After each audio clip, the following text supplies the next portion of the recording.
ngo ni nyirabukara, ngo wagira ngo ni rya shyiga ry'inyuma rizamukiraho imyotsi iti wagira ngo ni munsi y'isafuriya bamusize Godo arahari yikubye muri kaburimbo cyane rya zuba ry'isigaye ryamugezeho.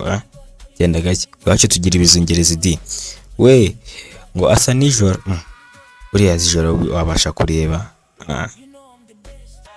ngo nta wamutandukanyiriza n'umwijima no kuri pe ahubwo yavutse asute bamuteye siraje cyangwa niwe wisiga siraje zimwe za kera zikazedi. Izi ni komenti cyangwa se ibitekerezo by'abanyarwanda benshi babonye izi video ziri gucicikana ku mbuga nkoranyambaga.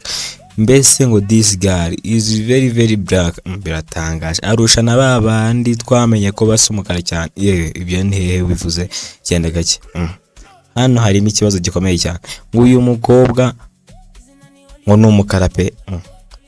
Aya mashusho ari gucicikana cyane ku rubuga rwa TikTok, ari gucicikana cyane ku muvuduko nk'wa byabyerezo bitara bitateguza nka 5G cya 6G izaza mu gihe bizaza. Elon Musk ngo yazanye Starlink, iyo ngubi nayigenda gake bitewe n'aya mashusho ko ari kugenda. Nyamuneka nyamuneka mwitegure gutanga mituweli, indwara itera idateguza mituweli igatabara.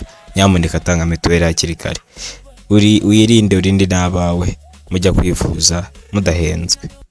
Aya mariri udushoto tuvido duto twavugishije abantu benshi hirya no hino ku mbuga nkoranyambaga. Twamamaye cyane muri ibikombe by'isi, muri imikino y'ibikombe by'isi nibwo twamamaye FIFA World Cup. Ati se uyu no umuntu aba hose abahehese muzane tumurebe muyishyire kuri kabyindi muri make mumutereke kuri kabyindi magambo y'abana niko basigaye bavuga muri iyi minsi.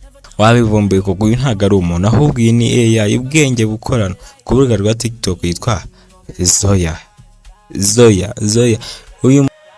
Uyu mukobwa watangaje benshi dore ko yijimye asa n'umukara kandi ntatinya kwambara n'ibintu by'umukara. Ukibaza se uyu ni umuntu abaho se? Uyu muntu kasa umukara cyane, uri kwibaza icyo kibazo nanjye ariko nkibaza. Uyu muntu ni umukara pe, ntaho wabitandukanyiriza no mwishima. Uyu nguyu ari gusama umusisafuriya nkuko twahoze dukura tubyumva ko umuntu usa umukara cyane abasama umusisa cyangwa yarwaye amabinga bamusiga bya bintu by'umukara. Oya urabeshye, uyu bamusize Godo nta kindi yisize ngo nuko yavutse kandi atari umuntu wabimenye.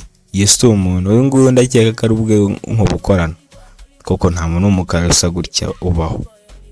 Mbese ntago watinya no kuvuga ku bwiza bwe nubwo asa umukara utagereranywa. Uyu nguyu rero ni umukobwa bamwita Zoya.